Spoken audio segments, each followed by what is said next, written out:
যখন তিলোত্তমা মৌমিতা দেবনাথ ধর্ষিত হচ্ছিল কোনো পিচাসের দ্বারা, হিংস্র জন্তু জানোয়ারদের দ্বারা যখন ধর্ষণ হচ্ছিল, সেই জায়গাটা বা সেই সময়ে মানলাম সন্দীপ ঘোষ ছিলেন না। এটা ঠিক কথা যে সন্দীপ ঘোষ সেখানে ছিল না, কিন্তু এটা তো সঠিক কথা আমি বলবো। মনে করেন আপনার একটা ঘর, বাড়ির রুম আছে, রুমের মধ্যে বেড আছে, বিছানাটা কার? যার বাড়িটা তার, ঠিক তো? একটা আপনার রুম আছে, আপনার রুমের মধ্যে বেড আছে, বিছানা আছে, তো ওই রুমের বেড বিছানাটা স্বাভাবিক কার থাকার কথা? যে ঘরের মালিক, যে বাড়ির মালিক তারই। তো এইরকম আরজিকর ঘটনার প্রিন্সিপাল হেড অফ দ্য ডিপার্টমেন্টে আছে সন্দীপ ঘোষ, তো কার দায়িত্বে থাকার কথা? সন্দীপ ঘোষের দায়িত্ব। তো সেই বিছানাটাতে যদি আবার কোনো কাউকে নিয়ে ধর্ষিত করা হয়, তাহলে বিছানাটা কার বিছানায় করলো? বাড়ির মালিকের বিছানায় করলো কি না? এরকম সন্দীপ ঘোষের দায়িত্বে থাকা, সন্দীপ ঘোষের প্রিন্সিপালের দায়িত্বে থাকা, এরকমই একটা ঘটনা ঘটে যাবে, তো দায়িত্বহীন বলে সন্দীপ ঘোষকেও সেটা মনে করা যাবে কি না? এটা স্বাভাবিক। সন্দীপ ঘোষও দায়িত্বহীন ছিলেন। এ পর্যন্ত যিনি ধর্ষণে যুক্ত অ্যারেস্ট হয়েছেন পুলিশের কাছে, সঞ্জয় রায়, তিনি নাকি মৌমিতা দেবনাথ তিলোত্তমাকে ধর্ষণ করেছেন, তিনি অ্যারেস্ট হয়েছেন। ভালো কথা। সেই যে সন্দীপ রায়, তিনি কে? তিনি ছিলেন একজন, হ্যাঁ ঠিক আছে, তিনি একজন সিভিক ভলেন্টিয়ার ছিলেন সন্দীপ রায়। সিভিক ভলেন্টিয়ারদের কাজ কি? এতদূর পর্যন্ত পারমিশন সিভিক ভলেন্টিয়াররা পাবে যে অনায়াসে যখন ইচ্ছা তখন ডাক্তারদের থাকা বিভিন্ন রুমে গিয়ে পৌঁছাবে।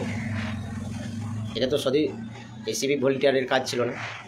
তো সঞ্জয় রায়, তিনি সিভিক ভলেন্টিয়ার, এই সাহস পেল কোথায়? তাকে তিনতলায় পর্যন্ত উঠতে দেওয়ার সহযোগিতা কারা আছে? সে কীভাবে তিনতলায় উঠতে পারলো? এত সিসি ক্যামেরা ফুটেজ থাকা সত্ত্বেও, এত সতর্ক থাকা সত্ত্বেও, এই কলেজটার একটা নাম যশ খ্যাতি আছে, সেখানে অনায়াসে সন্দীপ ঘোষ কী করে এত দূর পর্যন্ত যেতে পারে? যেতে কে দিল সন্দীপ ঘোষকে? কার সহযোগিতায় সে যেতে পারলো? আমি তো নিশ্চয়ই বলবো যে সন্দীপ ঘোষ যেতে দিয়েছে বলেই তো সে যাচ্ছে। সন্দীপ ঘোষের খাস লোক ছিল বলেই তো সে ভয় পাচ্ছিল না, বিভিন্ন জায়গায় যখন ইচ্ছা তখন যাচ্ছিল। বাইদিবাদে খবর, সেখানে অনেক কিছু ফ্যাকড়া আছে। ওই কলেজটাতে, মেডিকেল কলেজটাতে যে চিকিৎসা হতো, অনেক দালালি চত্বর আছে। বিভিন্ন ডাক্তারদের সঙ্গে যোগাযোগ করে বিভিন্ন রোগীদের সিট পাইয়ে দেওয়া একটা দালালি চক্কর ছিল, এটা একটা তো ছিল। সন্দীপ ঘোষ সিভিকের ডিউটির সাথে সাথে তিনি নাকি আবার দালালির সঙ্গে যুক্ত ছিলেন। এগুলো শ্বাস পায় কীভাবে? একজন সিভিক ভলেন্টিয়ার একটা মেডিকেল কলেজে রোগীদের নিয়ে দালালি করা, সিট দেওয়া, এগুলো কী করে শ্বাস পায়? ডাক্তাররা সুযোগ দেয় বলি তো। আর সেখানকার প্রিন্সিপাল সন্দীপ ঘোষ, সেখানে সেই ধরনের মানুষ আছে বলেই তো সেই মানুষগুলোর স্থান আছে। সন্দীপ ঘোষ একজন যে মানুষ, ভালো মানুষ, সেটা আর পরিচয় পাওয়া যাচ্ছে না। বিভিন্ন দিক দিয়ে, বিভিন্ন জায়গায় সেই কলেজের তার পিছনের দুর্নীতি ফুটে উঠছে। সঞ্জীব ঘোষকে শাস্তি দেওয়া বা শাস্তি পাওয়া এটা অবশ্যই দরকার, বা সে জায়গায় করছে। সেই দূষিত মানুষটিকে আবার রাজ্য সরকার এত আদর যত্ন করছে যে বলারই শেষ। মানুষটা নিজেই রিজাইন দিল। রিজাইনের মানে পদ দেওয়া যে একটা আবেগ, ঘটনা, আর্তনাদ, সেটা আবার রাজ্য সরকার সহ্য করতে পারলো না। মানে দুঃখিত খুব। সন্দীপ ঘোষ কেন রিজাইন দিবে বা চাকরি থেকে বাইর হবে? না, আমি পারছি না। আদরের মনে হচ্ছে জামাই সন্দীপ ঘোষ রাজ্য সরকারের পক্ষে। অতএব মমতা সরকার তার রিজাইন দেওয়ার 4 ঘন্টাও কাটেনি, আবার অন্য কলেজে তাকে দায়িত্ব দিয়ে দেওয়া হয়েছে, আবার তাকে নিয়োগ করিয়ে দিলেন। মানে দরকার আছে তাকে, যেন মনে হচ্ছে সন্দীপ ঘোষ ছাড়া যোগ্য মানুষ, উপযুক্ত মানুষ রাজ্য সরকার মনে হচ্ছে কাউকে খুঁজে পাচ্ছে না। ও যদি রিজাইন করে দেয়, মানে রাজ্য সরকার স্বাস্থ্য জিনিসটাই মনে হচ্ছে ধ্বংস হয়ে যাবে। এইরকম মনে হচ্ছে ব্যাপারটা। আসল ব্যাপারটা তো সেটা নয়। দেখছি যেটা ভাবা যাচ্ছে যে রাজ্য সরকারের সঙ্গে সন্দীপ ঘোষের অনেকটা এটা মনে হচ্ছে মিল আছে, সম্পর্ক আছে, যার কারণের জন্য সে যদি স্বাস্থ্য চিকিৎসা ট্রিটমেন্টের থেকে দূরে থাকে তাহলে সে হয়তো অসুবিধা হবে, হয়তো বলে তাকে দূরে বা পদত্যাগ করে রাখতে চাইছে না রাজ্য সরকার। আবার অন্য জায়গায় তাকে 4 ঘন্টার মধ্যেই তাকে আবার দায়িত্ব দেওয়া হয়েছিল স্বাস্থ্য। তো এগুলো খেল চলছে, খেল। আরজি করের ধর্ষণ ঘটনাটা নিয়ে রাজ্য সরকারের অনীহা আর কেন্দ্র সরকারের দায়িত্বে থাকা সিবিআইয়ের নাটকবাজি, এগুলো খেল চলছে। আমার তো মনে হচ্ছে কোনো একটা সময় দেখা যাবে যে আর আরজি করের ব্যাপারটা নিয়ে চুপ হয়ে যাবে।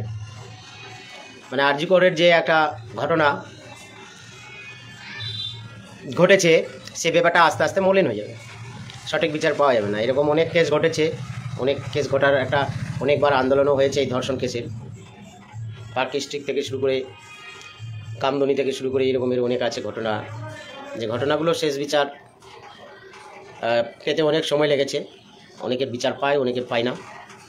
এটাও সেই রকম হবে, সে যতই মর্মান্তিক হোক আর যতই যে কোনো মানুষ বিবেচ্য বিষয় বলে যে একটা জিনিস আছে সেরকম হবে না। গত 1 মাসের বেশি তো কেটেই গেল। সত্যি ডাক্তাররা আতঙ্কিত আছে, জুনিয়র ডাক্তাররা সত্যি আতঙ্কিত আছেন স্বাস্থ্য জিনিসটা নিয়ে, ট্রিটমেন্ট চিকিৎসক ব্যাপারটা নিয়ে। কলেজের ছাত্রছাত্রীরা সবাই মিলে একটা সত্যি আতঙ্কের মধ্যে আছে যে আমাদের ডাক্তারদের মতো মানুষদের ধর্ষণ করে মেরে ফেলেও যদি বিচারের এত সময় লাগে, দেরি হয়। আমরা তো আছি, আমাদের মধ্যেও কোনো সমস্যা হতে পারে না এরকম মানে নাই, ব্যতিক্রম তো হবেই। আমাদের মধ্যেও হলেও তো আমরাও তাহলে পাবো না। এখানে থাকা আমাদেরও একটা বিপজ্জনক। এর একটা বিহিত বা বিচার না পেলে আমরা কিন্তু ভয়ঙ্কে বা আতঙ্কে আছি, ডাক্তাররা মনে করছে। এই জন্য ডাক্তাররাও নিজের সেফটি এবং নিজের আইন সঠিক পাওয়ার দাবি নিয়ে আন্দোলন করছে। কিন্তু ডাক্তাররা যে একজন দ্বিতীয় ভগবানের রূপ, তারা যদি আবার কাজ ছেড়ে, ট্রিটমেন্ট ছেড়ে আন্দোলনে থাকে, তাদের ন্যায্য দাবি, ন্যায্য বিচারের দায়িত্বে তারা যদি ব্যস্ত থাকে, আন্দোলনের সময় কাটায়, তাহলে যাদের অসুখ বিসুখ হয়েছে অযথা তারা বেশি কষ্ট পেয়ে যাবে। ডাক্তারের অভাবে, সময়ের অভাবে তারা সঠিক সময়ে ট্রিটমেন্ট পাবে না বা ওষুধ পাবে না বলে তাদের সুস্থ হয়ে সারতে অনেক সময় লেগে যাবে বা অনেক কষ্ট পাবে। তো এই যে সাধারণ রুগীরা কষ্ট পাচ্ছে কার জন্য? ডাক্তাররা ডাক্তারদের অধিকার তো চাইবে, এটাও তো একটা কথা। কারণ ডাক্তারদের সহপাঠীদের মধ্যেই তো ধর্ষিত হয়েছে, খুন হতে হয়েছে। ডাক্তাররা যদি সঠিক বিচার না দেখে তো ডাক্তাররা সঠিক বিচারের জন্য তো দাবি করবে, এটা স্বাভাবিক। কিন্তু ডাক্তাররা যদি সঠিক বিচারের দাবি করে আন্দোলন করে কাজে বিরত থাকে তাহলে রোগীরা তো ফের কষ্ট পাবে, এটাও তো স্বাভাবিক। সঠিক সময় সঠিকভাবে ট্রিটমেন্ট হবে না, এটাও তো স্বাভাবিক। এতগুলো একজন ডাক্তারের সঙ্গে জড়িত হয়ে আছে সম্পর্ক, যে সাধারণ মানুষ প্রত্যেকেরই ডাক্তারের মধ্যে একটা ভরসাশীল, নির্ভরশীল হয়ে আছে বিভিন্ন দিক দিয়ে, বিভিন্ন সময়, বিভিন্নভাবে। সেই মূল্যবান লোকগুলোর মানুষের যদি সঠিক বিচার পেতে এতদিন সময় লাগে, এতটা রিপোর্ট আনতে এতটা সময় যদি লেগে যায়, তারা আতঙ্কে থাকবে না কেন? এটাও তো স্বাভাবিক। কার দিক দিয়ে কথা বলবো?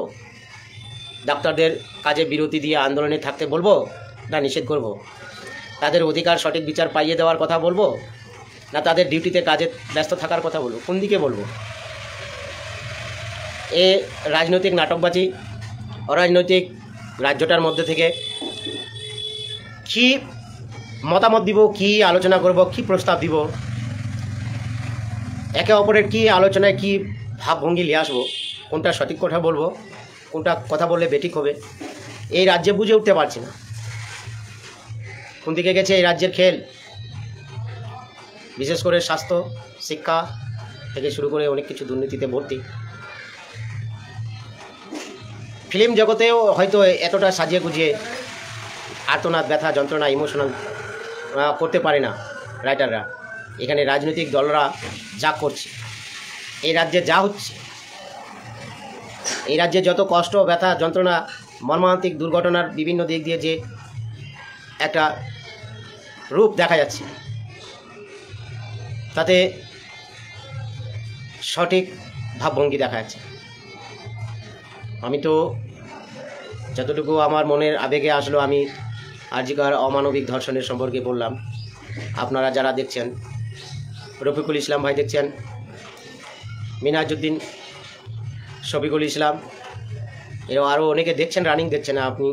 আপনারাও হয়তো কমেন্টে লিখতে পারেন এই ঘটনার পরিপ্রেক্ষিতে আসল রূপটা কী হতে পারে, এই নাটকবাজিটা আর কতদিন চলবে, এই আরজিকর অমানবিক মর্মান্তিক ধর্ষণের বিরুদ্ধে সঠিক বিচার মিলবে কি মিলবে না,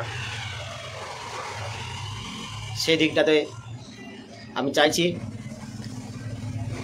দুলু আলী, নুরেজ ভাই এরাও দেখছে আমার লাইভ, শুনছে, সঠিক আওয়াজ হচ্ছে কি না একবার কমেন্টে জানাবেন। আমি যে আরজিকরের ঘটনা আমি যতটা জানলাম আমি বললাম। আরজিকরের ঘটনাটা ঘটে যাওয়া